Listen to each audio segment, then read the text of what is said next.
Welcome back students. हम पिछली दफ़ा जो है सबसे इम्पोर्टेंट चीज़ जो कर रहे थे वो था पोजीशन रिप्रेजेंटेशन को हम अंडरस्टैंड कर रहे थे कि जो स्टेट फंक्शंस हैं इनको पोजीशन रिप्रेजेंटेशन में कैसे एक्सप्रेस करते हैं। और उसके लिए जो हमारी सबसे इम्पोर्टेंट एग्ज़ाम्पल थी वो इन्फिनिट पोटेंशियल वेल है, जिसमें पार्टिकल कन्फाइंड है with in the walls of the well. It's a free particle with in the well, जिस तरह इधर दिखाया गया है कि ये पार्टिकल फ्री है विद इन द वेल और ये पार्टिकल वेल से बाहर नहीं जा सकता। अच्छा, वो बेसिकली हमने जो श्रोडिंगर इक्वेशन सॉल्व की, टाइम इंडिपेंडेंट श्रोडिंगर इक्वेशन कह लें या हैमिल्टोनियन की आइगन वैल्यू इक्वेशन कह लें, उसको हमने सॉल्व किया और सॉल्व करके जो बहुत इंपॉर्टेंट रिज़ल्ट हमारे सामने आया वो ये रिज़ल्ट्स थे जहाँ पे हमने आइगन फंक्शंस डिटरमिन किए। तो ये जो आइगन फंक्शंस हैं, या हम आप कह लें कि इन्फिनिट पोटेंशियल वेल के जो वेव फंक्शंस हैं, उनमें इम्पॉर्टेंट चीज़ ये है कि जो एक क्वांटम नंबर n आता है और जो वेव वेक्टर्स हैं के वो क्वांटाइज्ड होते हैं and they are quantized in terms of in the units of pi over a, where a is the width of the well. अब ये quantization of the wave vector के नतीजे में जो एनर्जी है वो भी क्वांटाइज हो जाती है और वो यूनिट्स ऑफ E1 है, यानी ये सारा कुछ जो है इतना हिस्सा ये E1 बन जाता है और ये स्केल करती है n स्क्वायर के साथ। Kn जो है वो n से और E जो है, क्योंकि एनर्जी जो है वो ये जो है h bar square Kn square होता है, तो k स्क्वायर आता है, इसलिए n स्क्वायर के साथ स्केल करती है, यानी n स्क्वायर के साथ तब्दील होती है। उसके अलावा जो इम्पोर्टेंट चीज़ है ये जो है नॉर्मलाइज्ड वेव फंक्शन है, दैट्स वेरी इम्पोर्टेंट। ये square root of 2 over a जो है ये नॉर्मलाइजेशन फैक्टर है, ये कोफिशिएंट है। अब क्योंकि ये हैमिल्टोनियन के आइगन फंक्शंस हैं और हैमिल्टोनियन एक हर्मिशियन ऑपरेटर है, तो जो बुनियादी प्रॉपर्टीज़ हैं हर्मिशियन ऑपरेटर्स की कि उसके आइगन बेसिस जो है या आइगन फंक्शन जो हैं वो कंप्लीट होंगे और ऑर्थोनॉर्मल होंगे, वो ये वेव फंक्शंस भी सेटिस्फाई करते हैं। उसके अलावा ये है कि अगर आपको स्टेट दे दी जाए at some time t is equal to 0, जो इसको हम सुपरपोजिशन के तौर पे ले सकते हैं, कोहेरेंट सुपरपोजिशन का, यानी कि हम किसी भी स्टेट को जो कि इन्फिनिट पोटेंशियल वेल की बाउंड्री कंडीशंस को सेटिस्फाई करते हैं, उस स्टेट को आप एक्सपेंड कर सकते हैं in terms of these eigen functions phi n x. जो एक्सपेंशन कोफिशिएंट्स हैं वो Cn है और उनको Cn को भी डिटरमिन किया जा सकता है, वो इधर बताया गया है कैसे उसको डिटरमिन किया जाता है इन टर्म्स ऑफ जो आपको इनिशियल वेव फंक्शन दिया हुआ है और ये जो आइगन फंक्शन दिए हुए हैं, इनकी मदद से इंटीग्रेट करके आप वो कोफिशिएंट्स डिटरमिन कर सकते हैं। अच्छा, अगर वो इनिशियल स्टेट को आपने एक्सपेंड कर दिया है इन terms of these eigen function, बिल्कुल उसी तरह जैसे कि स्पिन हाफ प्रॉब्लम के अंदर हम किसी भी इनिशियल स्पिन हाफ स्टेट को एक्सपेंड कर सकते थे Sg की बेसिस में, फॉर एग्जांपल के तौर पर। इसी तरह हम जो है ये इस वेव किसी जनरल वेव फंक्शन को जो कि इन बाउंड्री कंडीशन को सेटिस्फाई कर रहा है, उसको हम जो है ये वैसे तो जनरल वेव फंक्शन को हम एक्सपेंड कर सकते हैं in terms of these eigen functions.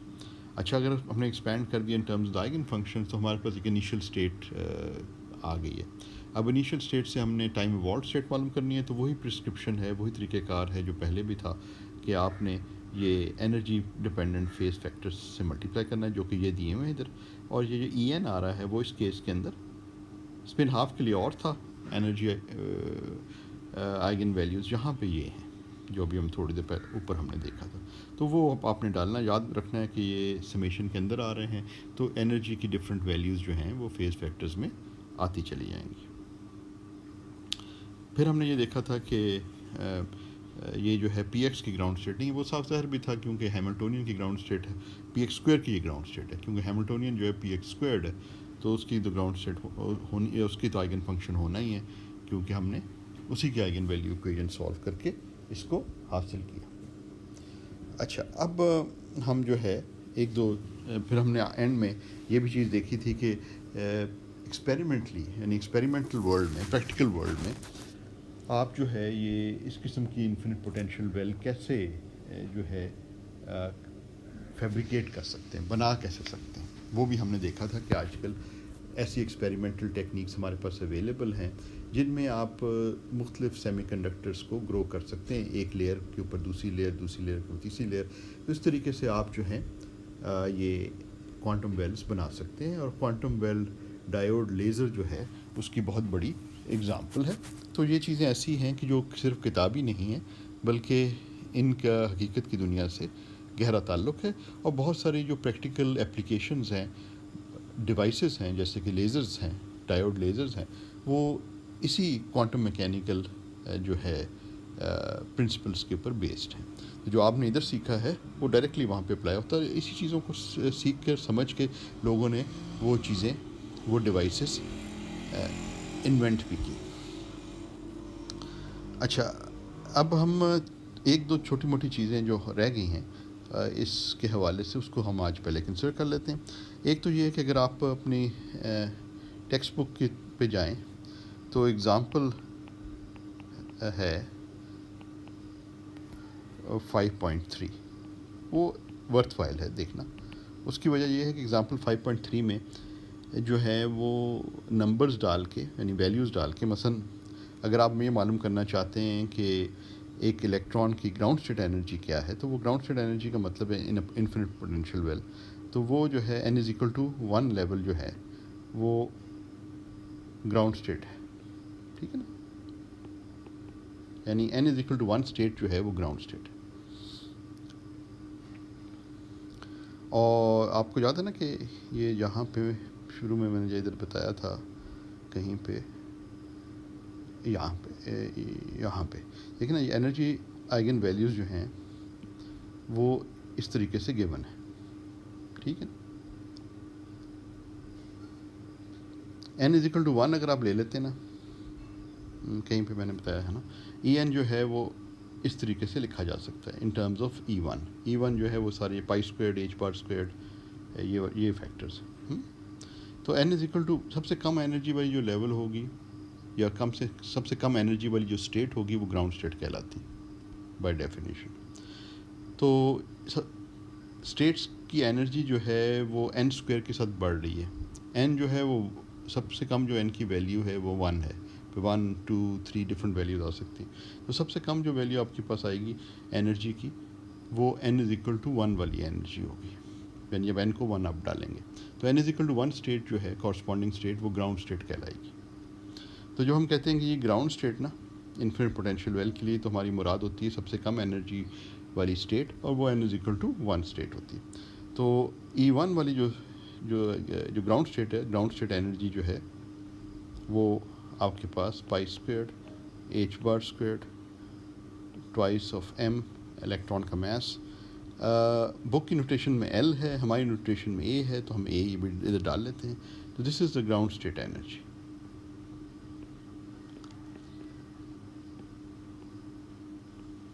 ठीक है ना, यानी सबसे कम जो है एनर्जी वाली स्टेट जो है वो ग्राउंड स्टेट है, और उसकी एनर्जी ये है। अब अगर ये सारे वैल्यूज़ वगैरह आप डालें ना इसके अंदर, पाई की वैल्यू, h बार की value, mass of the electron की वैल्यू, और जो आमतौर पे जो ये वेल्स होती हैं उनकी वेट डालें, वो नैनोमीटर स्केल में होती हैं। तो अराउंड अगर ए को आप 0.2 नैनोमीटर डाल दें, तो ये जो एनर्जी आपके पास आती है इलेक्ट्रॉन वोल्ट्स में आती है। तो ये आप इस स्मॉल साइज़ की, यानी ये बेसिकली जब हम कहते हैं nano technology, basically this is nano technology creating devices, materials and structures on the nano scale.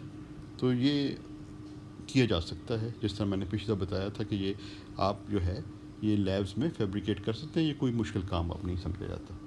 तो ये एक तरह से आप जो कि क्वांटम मैकेनिक्स सीख रहे हैं, तो ये बड़ा बज़ वर्ड इस्तेमाल किया जाता है नैनो टेक्नोलॉजी का, तो आप बेसिकली नैनो टेक्नोलॉजी भी साथ सीख रहे हैं। तो ये क्वांटम मैकेनिक्स ही अंडरलाइंग है, ये सारे नैनो टेक्नोलॉजी के पीछे जो है आप पे क्वांटम मैकेनिक्स सीख, और आप अब जो है क्वांटम मैकेनिक्स इस हद तक सीख रहे हैं कि वो ये सब चीज़ें आप समझ सकते हैं, उसकी प्रॉपर्टीज़ आप अंडरस्टैंड कर सकते हैं। अच्छा जी, एनीवे, तो ये जो है ये 9.4 इलेक्ट्रॉन वोल्ट। थोड़ा सा आपको पता होना चाहिए कि ये इन आम तौर पे ये जो क्वांटम बेल्स हैं इनमें एनर्जी स्केल्स क्या हैं, किस रेंज ऑफ एनर्जीज होती हैं, तो ये इलेक्ट्रॉन वोल्ट एनर्जीज होती हैं, इस तरह समझ लें आप। और ये एटॉमिक बाइंडिंग एनर्जीज के लगभग होती हैं। अच्छा, अब अगर आप दो एनर्जी लेवल्स का अगर आप ये मालूम करने की कोशिश करें कि ये आपके पास ये इन्फिनिट पोटेंशियल वेल है या एक पोटेंशियल वेल है, उसमें ये n is equal to 1 level है, ये n is equal to 2 level है, जिसको कह लेते हैं n इज इक्वल टू 1 या n इज इक्वल टू 2।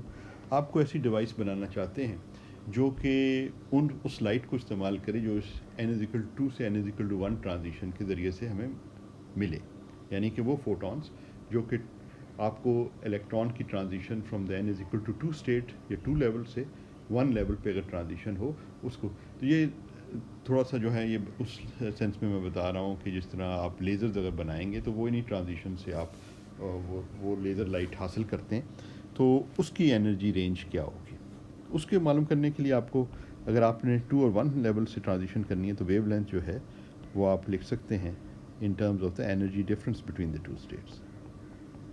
ठीक है, तो ये Hc हो गया। अब E2 जो है, अब याद रखें कि ये जो En है ये n² E1 है क्वांटम वेल के अंदर, तो E2 जो होगा for n is equal to 2 हो जाएगा, for n is equal to 2 ये E2 हो जाएगा, E2 would be 4 times E1। ठीक है, तो हम इधर लिख सकते हैं कि 4 टाइम्स ये E1 है माइनस E1, तो ये Hc जो है ये 3 टाइम्स E1 हो जाएगा। ठीक, E1 की एनर्जी हमने ऊपर हासिल कर ली थी जो कि E1 एनर्जी जो है वो ये 9.4 इलेक्ट्रॉन वोल्ट थी। ये अगर एनर्जी इसमें डाली जाए और ये सब वैल्यूज़ डाली जाएँ तो आपके पास ये वेवलेंथ जो निकल आती है 44 नैनोमीटर्स। तो जो इसका मतलब ये है कि इस वेवलेंथ का फोटोन इमिट होगा या अब्जॉर्ब होगा, और जब आपकी ट्रांजिशन इलेक्ट्रॉन की ट्रांजिशन हो रही है from the n is equal to 2 level to 1 level हो गया तो इमिशन ऑफ फोटोन होगा, 1 से 2 का होगा तो अब्जॉर्प्शन ऑफ फोटोन होगा, और उसकी वेवलेंथ क्या होगी वो 44 नैनोमीटर्स होगी। ठीक है ना, तो इस तरीके से आप इसको देख के आप बता सकते हैं किस वेवलेंथ की आपको लाइट चाहिए, तो इन लेवल्स के दरमियान ट्रांजिशन आप कंस्ट्रक्ट ऐसे डिवाइस कंस्ट्रक्ट करें और इस तरीके से इसको मैनिपुलेट करें कि आपको वो रिक्वायर्ड ट्रांजिशंस मिलें। तो इस तरीके से आप जो है ना बेसिक क्वांटम मैकेनिकल प्रिंसिपल इस्तेमाल करके आप जो हैं ये इस तरह की डिवाइसेस और प्रैक्टिकल डिवाइसेस कंस्ट्रक्ट कर सकते हैं जो कि हमारी ज़िंदगी में जिन्होंने बहुत बड़ी बड़ी तब्दीलियाँ ये डिवाइसेस लाई हैं, और उनके पीछे अंडरलाइंग उनके पीछे ये प्रिंसिपल्स ऑफ क्वांटम मैकेनिक्स ही हैं जो आप सीख रहे हैं। तो जो डिवाइसेस भी आप उठा के इधर उधर देखें अपने इर्द गिर्द, वो सारी की सारी जो है ना वो क्वांटम मैकेनिक्स ही पे बेस्ड है, जितनी भी मॉडर्न इलेक्ट्रॉनिक डिवाइसेस हैं। अच्छा जी, अब हम एक और एग्ज़ाम्पल देखते हैं समझने के लिए। Let's consider another example, and this example has to do with expectation value. Find the expectation value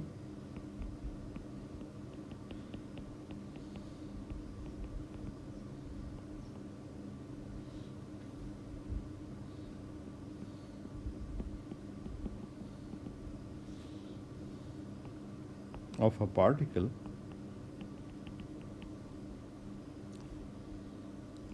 in the ground state. तो स्टेट बताना भी ज़रूरी है, जिस किस स्टेट में बताना एक्सपेक्टेशन वैल्यू के लिए आपको ये बताना है कि किस ऑब्जर्वेबल की एक्सपेक्टेशन आपने मालूम करनी है, तो वो उसकी कॉरस्पॉन्डिंग ऑपरेटर आ जाएगा, और साथ साथ वो स्टेट भी स्पेसिफाई करनी है किस स्टेट के अंदर उसकी एक्सपेक्टेशन आप मालूम करें ऑफ इन्फिनिट पोटेंशियल वेल।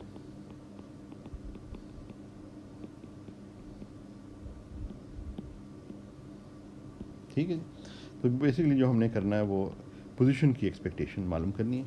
अब एक आप देखा इस चैप्टर के अंदर हमारे पास जो है पहले वाले चैप्टर्स के अंदर हमारे पास एसेंशियल जो ऑब्जर्वेबल थे वो स्पिन एंगुलर मोमेंटम के ऑब्जर्वेबल थे, Sx, Sy, Sg, S², और अब जो ऑब्जर्वेबल्स हैं वो उनमें पोजीशन भी शामिल हो गए। अब हम ये भी जान गए हैं कि पोजीशन की एक्सपेक्टेशन वैल्यू कैसे डिटरमिन करें, वो हम उस पोजीशन में हैं कि हम ये कर सकें। तो तो लेट्स ग्राउंड स्टेट को अगर हम रिप्रेजेंट करें E1 से बुक की नोटेशन इस्तेमाल करते हुए, तो ये इस तरीके से लिखी जा सकती है एक्सपेक्टेशन। और अगर पोजीशन रिप्रेजेंटेशन में इसको लिखें, जिसे हम बहुत दफ़ा पहले कर चुके हैं, तो ये फाई 1 स्टार एक्स आ जाएगा, ये ब्रा से आ जाता है। ये एक्स ऑपरेटर पोजीशन रिप्रेजेंटेशन में जस्ट मल्टीप्लिकेशन बाय एक्स है, और ये फाई 1 एक्स आ गया, और ये डी एक्स आ गया। बस ये चीज़ अगर आपने लिख ली तो आगे तो काम बहुत ही आसान है।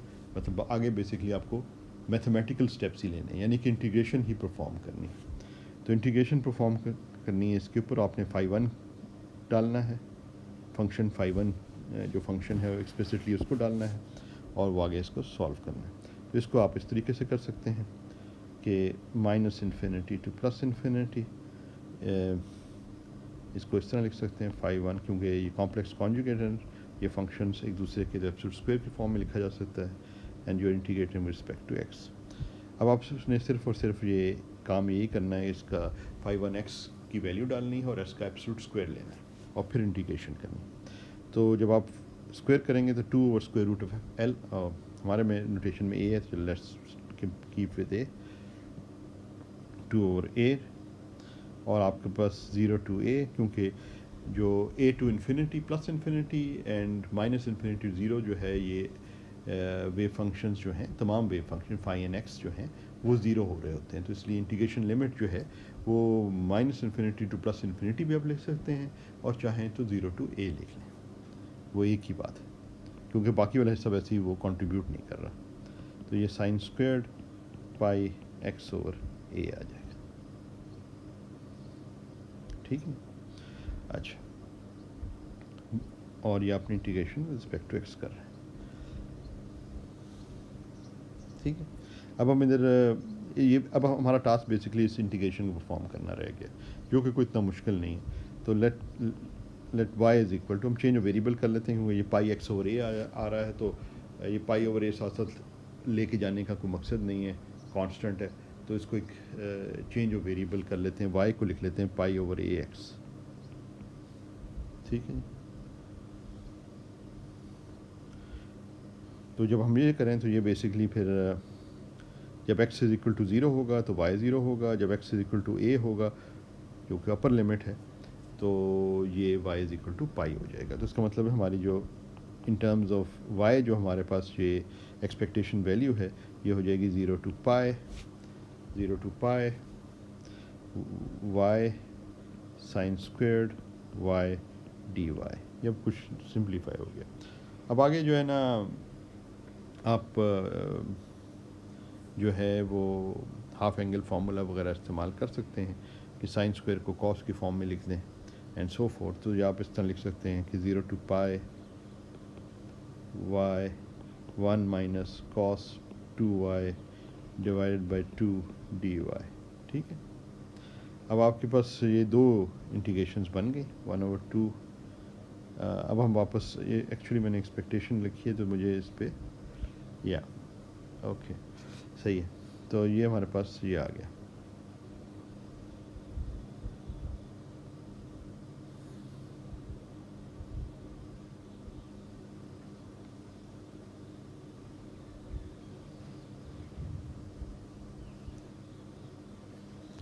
अच्छा जी, तो ये आपके पास 0 to पाई y dy, ये फैक्टर्स देख लीजिएगा 2/a का वगैरह का जो बाहर लगे हुए थे उनको मैंने कैंसिल किया, यानी वो आप लोग चेक कर लीजिए। 0 to pi y cos 2y dy, ठीक है ना।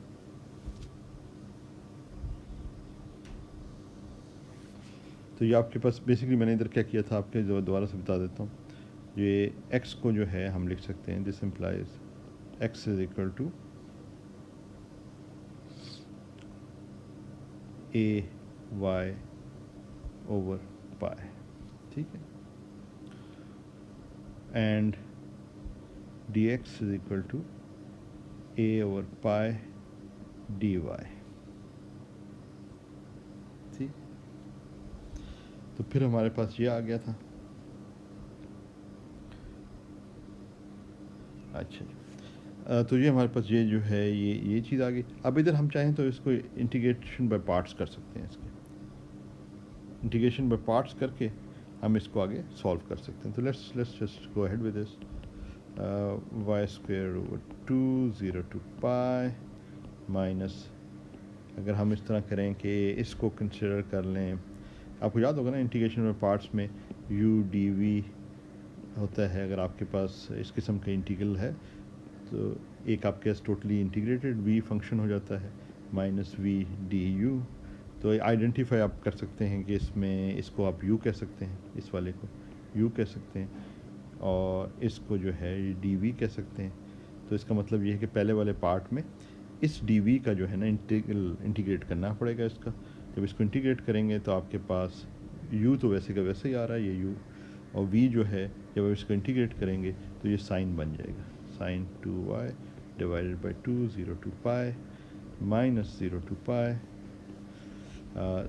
अब आपने ये v लिख दिया, v आपका ये है, तो साइन 2y डिवाइडेड बाई 2, और जो du है वो dy बन जाएगा। हाँ ठीक है। और जब आप इसको इंटीग्रेट करेंगे तो ये आपको दे देगा 1/2, बाहर आप ले सकते हैं। तो ये इंटीग्रेशन जो है साइन की वो आपको cos 2y डिवाइडेड बाई 2 दे देगी। ठीक है, तो आपके पास ये बेसिकली ये आ जाएगा y squared over 4 minus y, ये 2 से अगर अंदर मल्टीप्लाई ओवर 2 से अंदर मल्टीप्लाई कर दें तो साइन 2y डिवाइड बाई 4। जब इन लोअर लिमिट तो आपको वो दे देगी ना 0 दे देगी। तो ये minus cos 2y divide by 8, और ये पे 0 टू पाई जो है ना हमने अब लिमिट लगानी। तो अब हम लगाएंगे 0 टू पाई लिमिट इन सब पर। अच्छा, वो सारा एक्सरसाइज अब कर लें तो अब व्हाट यू विल फाइंड, ये चेक कर लीजिएगा। वो जो है यू विल फाइंड ए, इसका रिज़ल्ट जो है, सॉरी, इसका रिज़ल्ट जो है वो a/2 आ जाता है, विच मीन्स एक्सपेक्टेशन वैल्यू जो है वो if you do a lot of measurements, यानी कि बेसिकली एक्सपेक्टेशन वैल्यू क्या बता रही है कि अगर आप पोजीशन मेजरमेंट्स बहुत सारी करते हैं आइडेंटिकल सिस्टम्स पे, कि आपने एक इलेक्ट्रॉन या एक पार्टिकल जो है इन्फिनिट पोटेंशियल वेल में रखा हुआ है और उसकी पोजीशन मेजरमेंट्स कर रहे हैं बार बार, तो जो आप बार बार इसकी पोजीशन मेजरमेंट्स करेंगे तो आपके पास जो एवरेज रिज़ल्ट उस उन मेजरमेंट्स का जो आप एवरेज लें तो जो रिज़ल्ट आता है पोजीशन का वो आता है a/2। इसका मतलब है जो एवरेज है वो मिडल ऑफ द वेल है। ठीक है, और सिमेट्री ऑफ द प्रॉब्लम देखें कि अगर सेंटर ऑफ द वेल लें तो उसके पॉजिटिव साइड पे जाएं या नेगेटिव साइड पे जाएं, पोटेंशियल सेम है, पोटेंशियल ज़ीरो ही है ना। तो इसलिए आप ये एक्सपेक्ट करेंगे कि कुछ सेम प्रोबेबिलिटी के साथ a/2 से a तक आपको रिजल्ट्स मिलेंगे पोजीशन के, और इसी तरह सेम प्रोबेबिलिटी के साथ 0 से a/2 वाले आपको रिजल्ट्स मिलेंगे पोजीशन के, और जब उनका एवरेज लेंगे तो वो आपको a/2 मिल जाएगा जो कि आप एक्सपेक्ट करते हैं। तो ये आप चेक कर लीजिएगा फैक्टर्स वगैरह, और ये सब्स्टिट्यूट करके इसके अंदर कोई मैंने बेसिक सारे स्टेप्स कर लिए।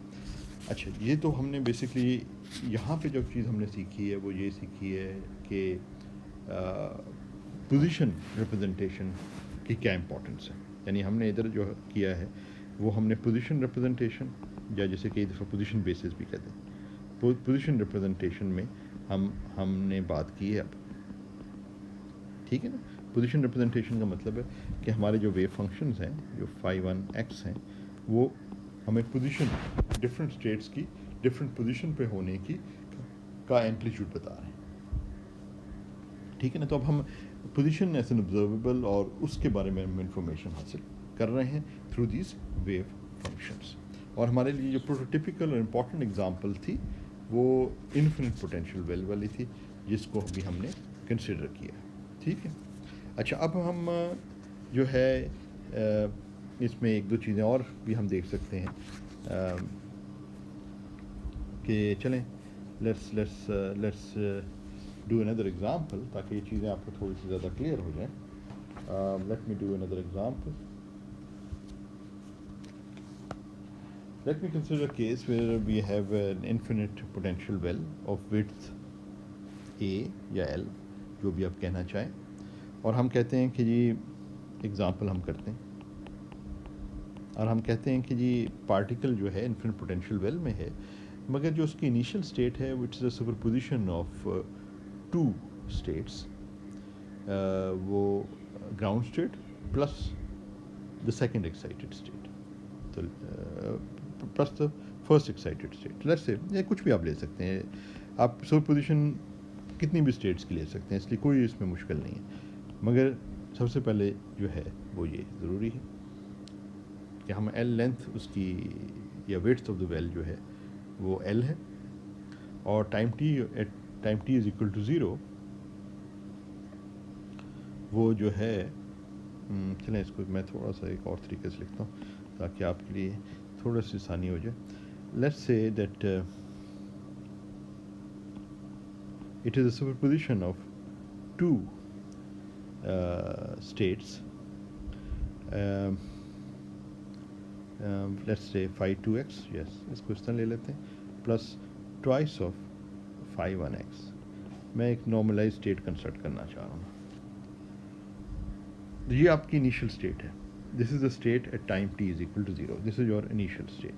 अब आप बिल्कुल वही प्रिंसिपल याद करें जो हमने स्पिन हाफ के लिए किए थे, इनिशियल स्टेट जिसका मतलब है state at time t is equal to zero. अब आपको अंदाज़ा हो रहा है कि मैं अब किस तरफ जा रहा हूँ, मैं अब टाइम वॉल्ट स्टेट की तरफ जाऊँगा और प्रोबेबिलिटीज़ की बात करूँगा।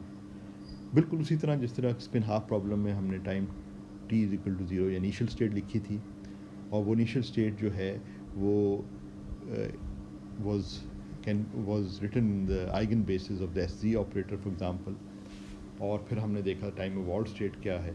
इसी तरह हमने पिछले लेक्चर्स में भी हमने ये भी देखा था कि अगर एक स्पिन हाफ को मैग्नेटिक फील्ड में रख लिया जाए तो एक इनिशियल स्टेट हो और उसको किस तरीके से सुपरपोजिशन ऑफ स्टेट्स में लिखा जा सकता है। Excuse me. तो वही बिल्कुल वही प्रिंसिपल इधर भी अप्लाई हो रहे हैं, सिर्फ ये है कि अब हम पोजीशन रिप्रेजेंटेशन में हैं, हम आइगन फंक्शंस या वेव फंक्शन से डील कर रहे हैं। प्रिंसिपल्स सारे के सारे वही हैं। अच्छा, अब ये सुपरपोजिशन इन्फिनिट पोटेंशियल वेल वाली प्रॉब्लम में it's a superposition of two eigen states.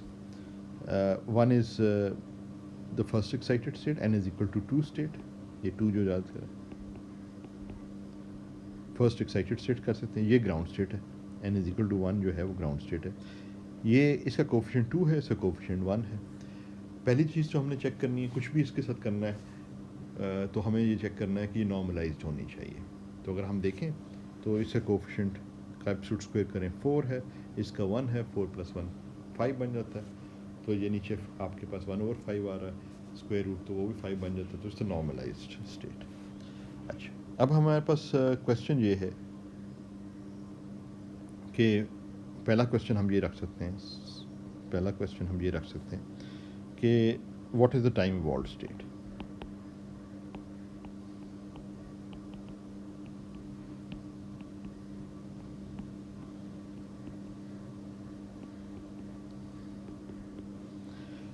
कि टाइम इवॉल्व्ड स्टेट क्या होगी। तो साई एक्स 0,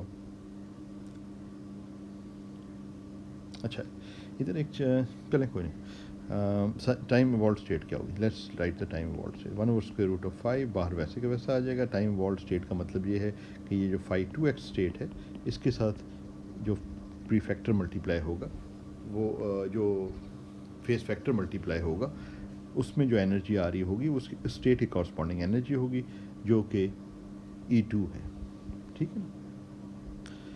इसी तरह जो है अगले वाले में 2 है, phi 1x है, इसके साथ भी टाइम इवॉल्व्ड स्टेट हासिल करने के लिए, क्योंकि ये स्टेट्स जो हैं ये हैमिल्टोनियन की आइगन बेसिस में लिखी हुई हैं, यानी एनर्जी आइगन बेसिस में है, तो हम वो अपना वो जो तरकीब थी वो इस्तेमाल कर सकते हैं कि टाइम इवॉल्व्ड स्टेट हासिल हो जाती है फेज़ फैक्टर के साथ। मगर ध्यान में रखिएगा कि वो एनर्जी आइगन बेसिस में उनको एक्सपेंड करना ज़रूरी है। और हम ये जो स्टेट्स हैं phi n x स्टेट्स जो हैं ये एनर्जी के आइगन स्टेट्स हैं, ये हमने energy eigen value equation solve करके इनको हासिल किया था इन्फिनिट पोटेंशियल वेल के लिए। तो ये उस बेसिस में ही लिखी हुई हैं, इसलिए हम डायरेक्टली ये फेस फैक्टर्स लगा सकते हैं, इस्तेमाल कर सकते हैं। तो अब ये टाइम इवॉल्व्ड स्टेट आ गई। अब इसकी एक्सप्लिसिट फॉर्म अगर आप लिखना चाहते हैं तो हमें जो है कि ये पोजीशन के साथ कैसे वेरी करती है, तो हम ये phi 2x की एक्सप्लिसिट फॉर्म डाल सकते हैं। एक्सप्लिसिट फॉर्म डालने का मतलब ये है कि ये जो यहाँ से जो आपके पास फाई एन एक्स लिखे हुए हैं ना, तो वह एन की जगह 2 डालकर और इसकी बजाय ये नॉर्मलाइज को चले जाए। हाँ, इधर ये जो है ना, इसमें जहाँ एन आ रहा है ना, वहाँ कॉरस्पॉन्डिंग एन डाल के आप explicit form as a function of position जो है, फंक्शन ऑफ एक्स जो है, वो आप हासिल कर सकते हैं और वो इधर डालते हैं। अल्टीमेटली जो आपने इसको सॉल्व करना है तो वो फिर डालना होगा, यानी कि इसको फिर जब आपने लिखना है तो इसको आपको ये लिखना पड़ेगा 2 ए को अगर हम बाहर ले लें तो ये साइन 2 पाई एक्स ओवर ए है। एक्सपोनेंशियल मैं सारा वो नहीं लिखता, E2 में वो फैक्टर्स नहीं लिखते, वो अगर स्पेसिफिक लिखना है तो वो भी लिखना चाहिए असूली तौर पर। और यहाँ पे आ जाएगा sine pi x over a exponential minus E1 over h bar, और ये आ गया। और नीचे जो है आपके पास वो जो बाहर आपके पास स्क्वायर रूट ऑफ 5 था, 1 ओवर स्क्वायर रूट ऑफ 5, वो इधर आ जाएगा। अब ये भी तो इसका टाइम इवॉल्व स्टेट हमारे पास आ गई है, एक्सप्लिसिट फॉर्म उसकी टाइम इवॉल्व स्टेट कि टाइम के साथ जो है ये वेव फंक्शन मुख्तलिफ टाइम पे वेव फंक्शन की क्या फॉर्म है वो हमारे पास सामने हमारे आ गई है।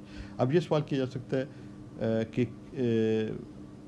क्या एनर्जीज अगर टाइम टी पे आप मेजरमेंट करें एनर्जी की तो क्या वैल्यूज़ मिल सकती हैं, ये सवाल किया जा सकता है, और उनकी क्या प्रोबेबिलिटीज़ हैं। At time T what values of energy can be obtained, values of energy can be obtained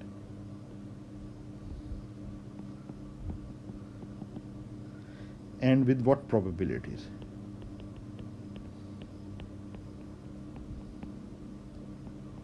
ठीक है ना, ये वैलिड क्वेश्चन कि हम टाइम टी पे एक्सपेरिमेंट करते हैं, हम कोई ऐसा एक्सपेरिमेंट करते हैं जो हमें एनर्जी एक ऑब्जर्वेबल है उसकी वैल्यू हमें हासिल देता है, तो कौन सी वैल्यूज आ सकती हैं और क्या प्रोबेबिलिटीज़ होंगी। ये चीज़ बेबुनियादी सवाल होते हैं ना क्वांटम मैकेनिक्स के, कि कॉरस्पॉन्ड क्या ये ऑब्जर्वेबल है एनर्जी मिसाल के तौर पर, और उसकी क्या प्रोबेबिलिटी है। तो यहाँ पे जो है आपके पास एनर्जी की कौन सी वैल्यूज आ सकती हैं। आप जब मेजरमेंट्स की करेंगे तो दो स्टेट्स की लीनियर कॉम्बिनेशन है, n=1 और n=2, तो दो ही एनर्जीज आ सकती हैं। E1 आपको वैल्यू मिल सकती है, E1 का मतलब है pi squared h bar squared over 2m a squared value मिल सकती है, या और ये किस प्रोबेबिलिटी के साथ मिलेगी,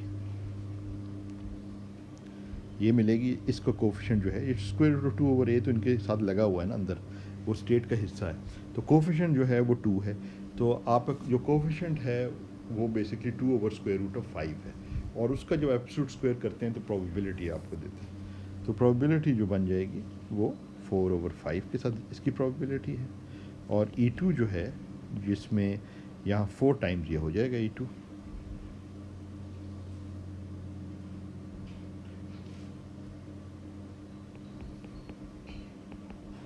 2m a स्क्वेयर्ड, या अगर 2 उसको कैंसिल करें तो 2 pi squared h bar squared over m a squared, और इसकी probability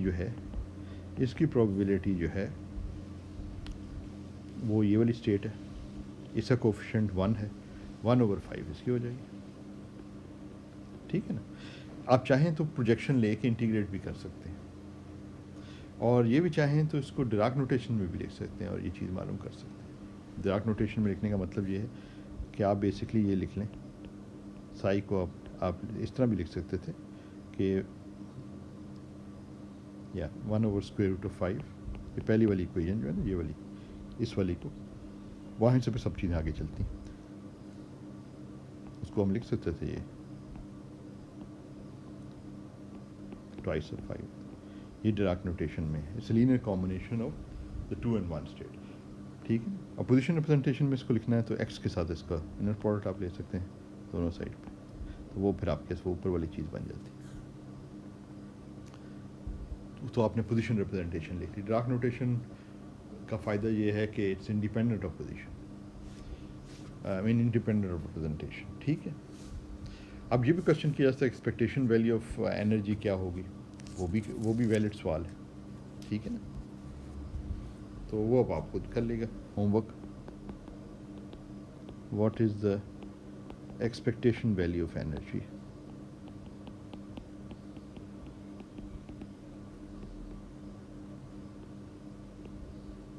energy at time t, ठीक है। ये तो ये अब आप खुद से कर सकते हैं, तो आसान है बिल्कुल। तो ये बेसिकली हमने जो है ये हमने देखा कि हम किस तरीके से ये पोजीशन रिप्रेजेंटेशन में वही जो चीज़ें हमने पहले सीखी थी, अब हमने उसको बेसिकली ट्रांसलेट किया है पोजीशन रिप्रेजेंटेशन। तो these are all very important interesting questions which are related to position representation. अब आप बुक के वाले सेक्शन पढ़ सकते हैं जिनमें ये जो है इन चीज़ों को डिस्कस किया गया है, कुछ एग्जांपल्स वगैरह हैं। ज़्यादातर एग्जांपल्स ऐसी हैं जिनमें ज़रा जो इंटीग्रेशंस हैं वो थोड़ी टीडियस हैं, थोड़ी लंबी लंबी इंटीग्रेशंस हैं।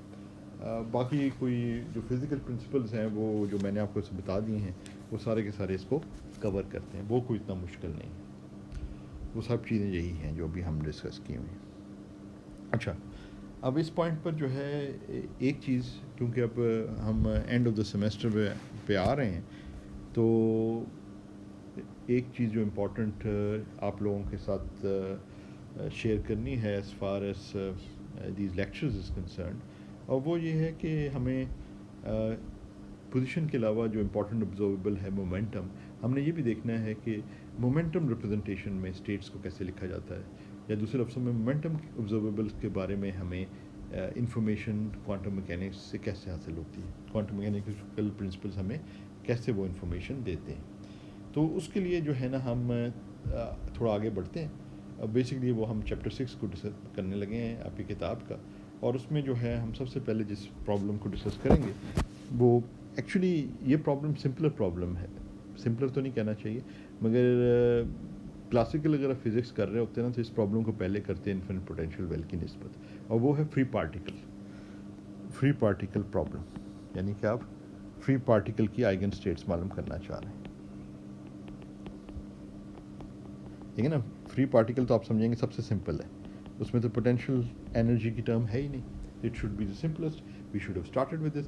मगर कुछ कॉम्प्लिकेशंस हैं क्वांटम मैकेनिक्स में जिसकी वजह से फ्री पार्टिकल जो सॉल्यूशंस हैं उनको थोड़ा देर बाद में टैकल किया जाता है। तो बेसिकली जो सबसे इम्पॉर्टेंट चीज़ है वो ये है कि जो फ्री पार्टिकल की जो आप आइगन वैल्यू इक्वेशन सॉल्व कर रहे हैं, वो बेसिक आइगन वैल्यू इक्वेशन तो आपकी वही है। चलें पहले उसको लिख लेते हैं। एनर्जी के आइगन वैल्यू यानी हैमिल्टोनियन के आइगन वैल्यू इक्वेशन, अगर पोजीशन रिप्रेजेंटेशन में उसको लिखें तो वही जिसको कई दफ़ा टाइम इंडिपेंडेंट श्रोडिंगर इक्वेशन भी कहा जाता है, वही आ जाती है आपके पास। और क्योंकि ये एनर्जी के आइगन फंक्शंस हैं यानी हैमिल्टोनियन के आइगन फंक्शन है, इसलिए इधर आपके सबस्क्रिप्ट जो है इधर ई भी आ रहा है। तो जनरली जो है ना वो इस फॉर्म का है, फाई एक्स, ये Hamiltonian acting on phi x eigen value equation है, तो राइट हैंड साइड पे आपको एनर्जी आनी चाहिए और वही फंक्शन आपके पास दोबारा आ जाना चाहिए। ठीक है ना। अब हम अगर फ्री पार्टिकल कंसिडर कर रहे हैं, फ्री पार्टिकल, तो फ्री पार्टिकल की खसूसियत ये है कि it has no potential energy, it's in free space, सिर्फ काइनेटिक टर्म है। तो फ्री पार्टिकल के लिए वी एक्स जो है वो ज़ीरो होता है। ठीक, तो अब आपका जो है ये सिंप्लीफाई हो गई आपकी इक्वेशन, यानी ये वाली टर्म जो है आपके पास ये ज़ीरो हो गई। तो इसको हम इस तरीके से लिख सकते हैं, इस बाकी इक्वेशन को,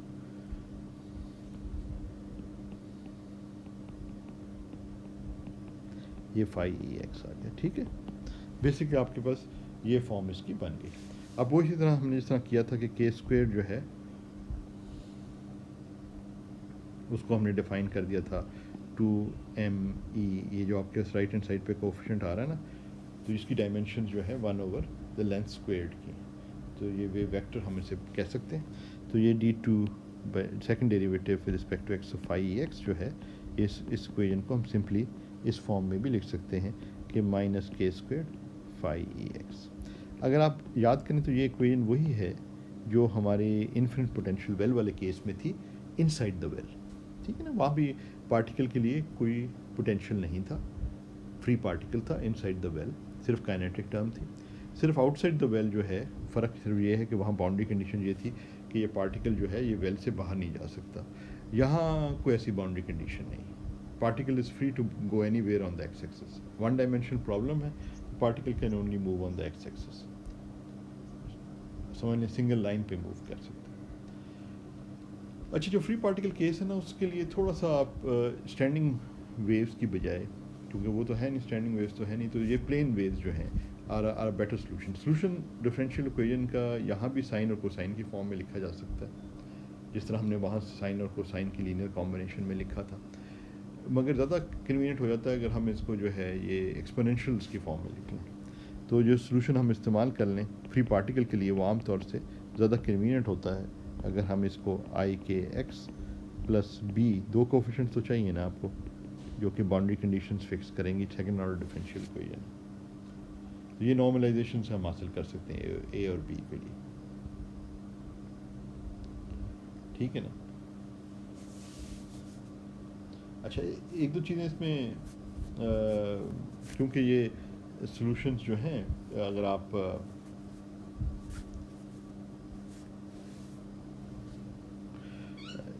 इन सॉल्यूशन के टाइम एवोल्यूशन अगर हम देखें, थोड़ा सा इसको अंडरस्टैंड करने के लिए, इन सॉल्यूशंस को अंडरस्टैंड करने की कोशिश करें, तो let's look at the time evolution. Time evolution का मतलब ये है कि लेट्स से कि हमारी जो इनिशियल स्टेट है वो फाई ई एक्स है at t is equal to zero, और जो कि फाई ई एक्स जो है वो बेसिकली यही स्टेट है ऊपर।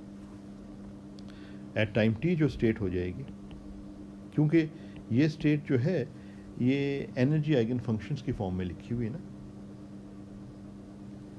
तो हम वही तरकीब रेसिपी इस्तेमाल कर सकते हैं कि फेस फैक्टर्स मल्टीप्लाई कर देंगे तो हमें टाइम इवॉल्व स्टेट मिल जाएगी। एट टाइम टी जो हमारी स्टेट है वो हम लिख सकते हैं Sai x of T, energy eigen states हैं तो टी को थोड़ा बेहतर लिख लेते हैं।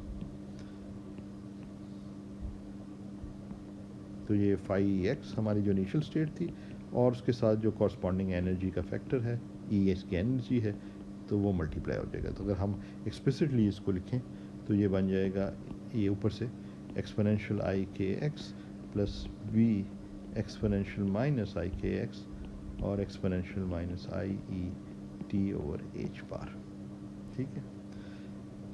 तो इसको इस फॉर्म में भी लिखा जा सकता है अगर हम आइडेंटिफाई करें जो एनर्जी, अगर हम इफ़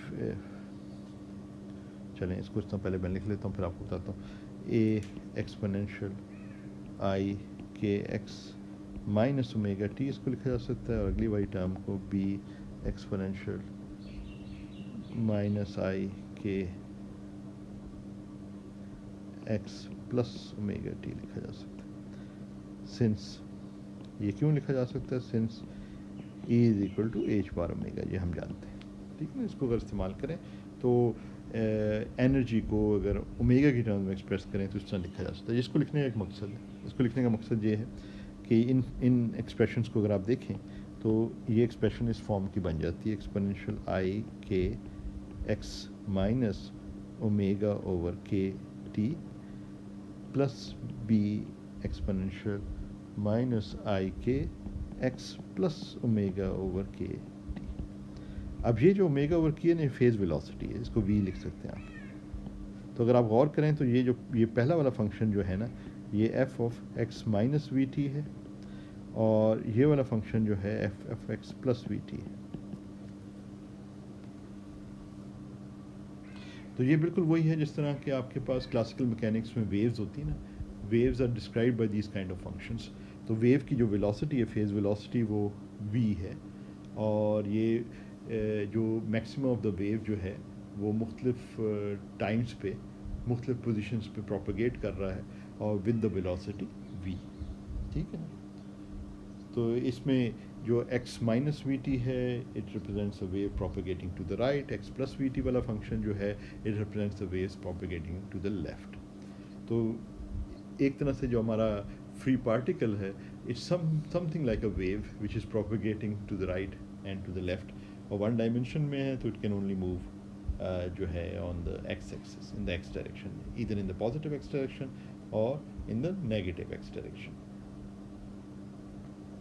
तो आमतौर पे इसको जो हमारा ये जो वेव फंक्शन है, इसको आमतौर पे इस फॉर्म में लिख लिया जाता है फाई एफ के, यानी जो free particle wave function, free particle जो वेव फंक्शन है उसको आमतौर पे इस तरह लिख लेते हैं हम शॉर्ट करके ना। उसको हम लिख लेते हैं S A exponential i k x. अब के जो है ना, ये इसमें के पॉजिटिव वैल्यूज़ भी ले सकता है और के जो है नेगेटिव वैल्यू भी ले सकता है, और इसका साइन जो है ना बताता है कि डायरेक्शन जो है वो पॉजिटिव एक्सट्रैक्शन पे है की तरफ है या नेगेटिव एक्सट्रैक्शन की तरफ है। तो ये जो है आमतौर पे इम्पॉर्टेंट रिजल्ट है, because this represents the free particle wave function. इसको हम आमतौर पे प्लेन वेव भी कहते हैं। मगर ये जहन में रखें कि जिस वक्त हम इसकी प्रोपगेशन टाइम एवोल्यूशन की बात करेंगे तो उसके साथ ये we omega over k T वाले फैक्टर्स लगेंगे, एक्स माइनस के, यानी बेसिकली ये रिफॉर्म बन जाएगी इसकी विद के पॉजिटिव एंड नेगेटिव। तो ये दोनों सेट्स, दोनों टर्म्स आपके पास उस तरीके से आ जाएंगी, और टाइम डिपेंडेंस जो है ना इसकी उस फॉर्म में। तो ये जो है ये बड़ा इंपॉर्टेंट रिज़ल्ट है जो कि प्लेन वेव है। प्लेन वेव स्टेट भी इसको कहते हैं कई दफ़ा, और ये फ्री पार्टिकल स्टेट है, ये फ्री पार्टिकल आइगन स्टेट है, फ्री पार्टिकल वेव फंक्शन। जो मज़े की बात ये है कि यही जो वेव फंक्शन है फ्री पार्टिकल का, हमने इन्फिनिट पोटेंशियल वेल में तो देखा था कि इन्फिनिट पोटेंशियल वेल के जो साइन फंक्शंस जो हमारे पास थे वो मोमेंटम की आइगन फंक्शंस नहीं थे। मगर ये जो प्लेन वेव स्टेट्स हैं ना, ये फ्री पार्टिकल जो आइगन स्टेट्स हैं, these are eigen functions of the momentum operator. तो अगर हम मोमेंटम ऑपरेटर इस पे ऑपरेट करें, अब ये पोजीशन रिप्रेजेंटेशन में है, तो मोमेंटम ऑपरेटर इन पोजीशन रिप्रेजेंटेशन जो है वो minus I H bar D by D x होता है। एंड और ये फंक्शन क्या है, ये फंक्शन है ए एक्सपोनेंशियल आई के एक्स पे एक्ट करेगा।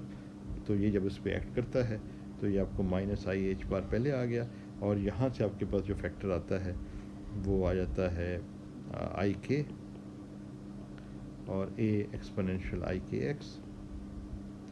तो ये आपके पास आई इंटू आई जो है वो -1 होता है, वो माइनस है प्लस, तो ये एच बार के आ गया, और ये ए एक्सपोनेंशियल आई के एक्स वो फंक्शन वापस मिल गया।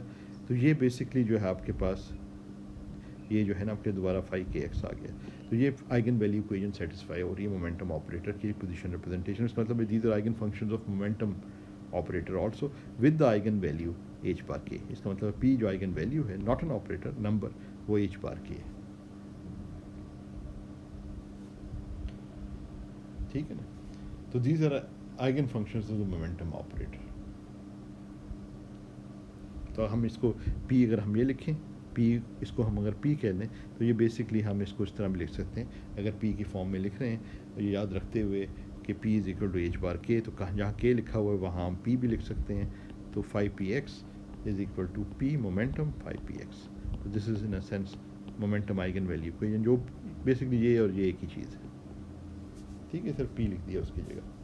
तो इसको अगर हम कई दफ़ा लिखते हैं तो 5p के फॉर्म में अगर हमने प्लेन वेव स्टेट जो फ्री पार्टिकल स्टेट है उसको लिखना है, तो हम इसको आई के की जगह p ओवर एच बार आ जाएगा, x आ जाएगा। तो इसको आमतौर पर इस तरह लिखा जाता है exponential i p x over h bar. ये और ये एक ही है, सिर्फ ये है कि आपने ये इस्तेमाल किया p is equal to h bar के।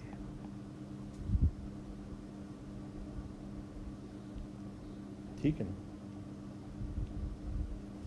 और साथ साथ आप ये भी जानते हैं कि जो है 2 पाई बाई लैम्डा है, तो आपके पास p जो है वो h ओवर लैम्डा आ जाता है, जो कि डी ब्रॉय रिलेशन है, famous relation in quantum physics. ठीक। So you can in that sense you can think of a free particle having a certain momentum or corresponding a certain wavelength, because the de Broglie relation, so this is another example of, जिस तरह हम एक दफ़ा discussions में भी ये चीज़ discussion under discussion I थी कि ये रिलेशन है, ये वेव पार्टिकल डुअलिटी की तरफ भी इशारा करती हैं कि momentum which an energy which are usually associated with particles, कि particles have a finite energy and a finite momentum, and हमारे पास ये जो रिलेशन है E is equal to h bar omega और P is equal to h bar k, ये एक side पे आपके पास देखा जाए तो पार्टिकल की जो है प्रॉपर्टीज़ आ रही हैं। राइट हैंड साइड पे टिपिकली जो वेव के फीचर्स होते हैं, फ्रीक्वेंसी एंड वेव वेक्टर या वेव लेंथ, वो जो है आ रहे हैं। तो ये आप एनर्जी के साथ फ्रीक्वेंसी और मोमेंटम के साथ वेवलेंथ या वेव वेक्टर एसोशिएट कर सकते हैं. So this is an example of wave particle duality that we see in quantum mechanics.